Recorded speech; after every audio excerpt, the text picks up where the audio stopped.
Palmeiras busca o seu gol de empate. Com a palavra o senhor Alexandre Ernest. Cara, se a gente olhar nas imagens aí, né, provavelmente a gente vai ver muitos ataques do Palmeiras. Esse, por exemplo, né, que logo no início do jogo a gente tomou um sufocão, né, uns 10 minutos e tal. Bola aérea, principalmente no gol que o Palmeiras marcou, depois estava impedido. É um horror, né? O Roger vai ter que melhorar muito essa semana, em mais uma talvez, que vai ter de trabalhos abertos, né, espaçados, sem jogo no meio da semana. Mas assim, cara, se a gente for olhar particularidades do primeiro tempo, a gente pode ter alguma expectativa, alguma esperança. O Inter jogou bem. O Inter no segundo tempo, o Palmeiras vai pra frente, ele busca o seu empate, claro, mas ao mesmo tempo eu não enxergo que o Inter recuou no segundo tempo. Eu acho que o Inter teve o grande problema de sempre, a defasagem física, que o Paulo Paixão já deu uma melhorada, a gente já conseguiu fazer principalmente o enfrentamento de igual para igual nos primeiros 45 minutos, eu digo na questão física, na questão de força. Se a gente pegar e olhar que no segundo tempo, aí o Palmeiras vem para frente, o Palmeiras tenta agredir, porque precisava buscar o resultado, inclusive, estava com 1-0, quase desceu para o vestiário com 2-0, numa defesa incrível do Everton, né? Um golaço, como a gente está vendo do Bruno Henrique aí. Então eu acho que no contexto foi boa a primeira semana que o Roger teve, cheia para trabalhar. Dá uma expectativa em termos de trabalho, em termos de filosofia de futebol, em termos de o que o Roger quer implementar no time do Inter.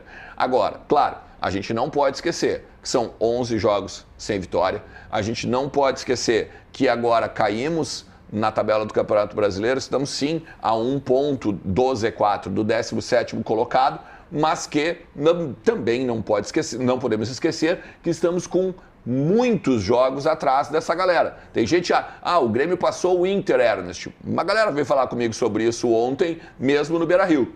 Eu disse, sim, claro, a gente tem jogos a menos do que o Grêmio. Hoje, eu posso te dizer o seguinte, e até em cima do que a gente conversa dentro do bastidor de vestiário, bastidor do departamento de futebol, bastidor, inclusive, da direção do Internacional, para saber qual o campeonato do Inter, só depois que esses jogos todos estiverem recuperados. Hoje, tu não pode dizer o Inter é candidato ao rebaixamento, o Inter é candidato a G6, o Inter é candidato a G4, porque não tem como tu olhar e pegar uma expectativa em cima dessa tabela aqui.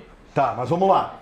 Ribeiro Neto, dá uma olhadinha, Ribeiro Neto, para a tua direita. Tá? Essa tabela com relação ao Internacional, tá? Até ao Grêmio, tá? Se for bem fiel, e aos outros clubes que têm tantos jogos a menos, tá. Mas o Internacional é muito jogo a menos. Eu concordo com a leitura interna do Inter, que ainda não é possível, né? Tu dizer, por exemplo, qual é o campeonato do Inter? É esse aqui? Não, tu vai me perguntar. Se tu me faz a pergunta, desculpa te interromper. Se tu me faz a pergunta assim, tu tá preocupado? É claro que sim. Esse o ponto. É claro que sim. Evidente que sim. O segundo passo. Né? Evidente que tem que estar preocupado.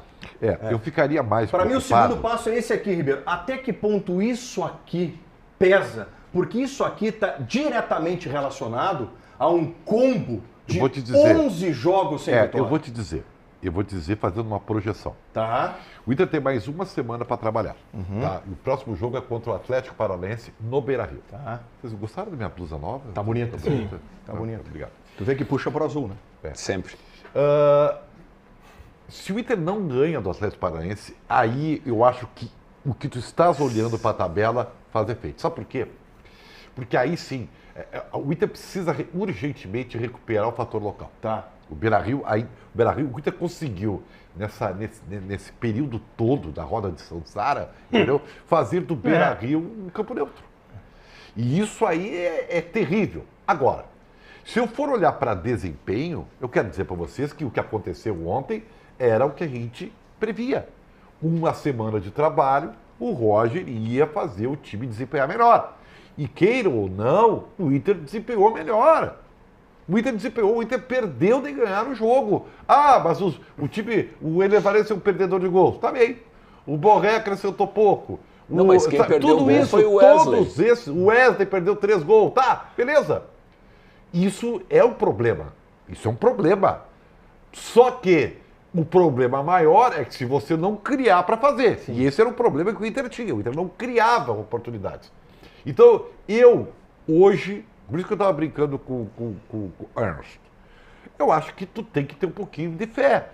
Porque esse futebol que o Inter apresentou, ele em nenhum momento vai concorrer ao Z4. Jamais.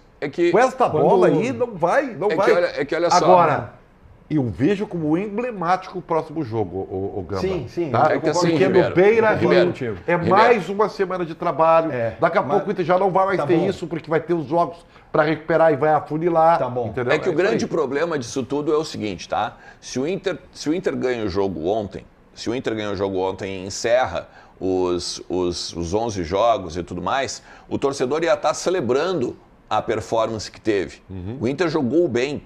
O Inter jogou bem. Principalmente por quem era o adversário. Exatamente. Em cima. Só que a grande questão, eu falei sobre isso na sexta-feira. A gente não sabe qual é o trabalho do Roger. O trabalho do Roger é esse aqui, que a gente viu contra o Palmeiras ontem no Beira-Rio. Bom, daí eu olho para a tabela, eu me preocupo pela tabela, mas não pelo desempenho. Mas assim, ó, se tu pegar esse jogo e